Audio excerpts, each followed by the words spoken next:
Hi friends, எங்கள் வீட்டில் இன்னைக்கு நைட்டு என்ன ஸ்பெஷல்னா சுட்டுச்சோறு தான். ஆவி பறக்கும் சுட்டுச்சோறு. பாருங்க எப்படி ஆவி பறக்குன்னு சொல்லிட்டு.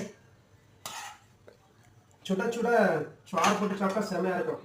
அப்புறம் என்னென்னா நேற்று வச்ச மீன், பொரிச்ச மீன் சூப்பராக இருக்கும். இந்த சுட்டுச்சோறுக்கும் நேற்று உள்ள செய்த பொரிச்ச மீனுக்கும் செம்ம டேஸ்ட்டாக இருக்கும். பாருங்க எப்படி இருக்கு மீன். அப்படியே கொஞ்சம் அந்த அரப்பு அப்படி எடுத்து அப்படி வச்சுக்கணும். அதுக்கப்புறம் என்னன்னா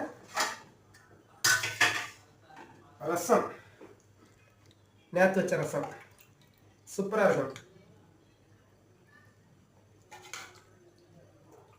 இந்த மாதிரி நேற்று வச்ச பொரிச்ச மீனும் சுடுச்சோரம் நேற்று வச்ச ரசமும் சாப்பிட பிடிக்கணும் உள்ளவங்க எங்கள் சேனலுக்கு கமெண்ட் பண்ணுங்கள். அப்புறம் எங்கள் வீடியோ லைக் பண்ணுங்கள். Thank you friends.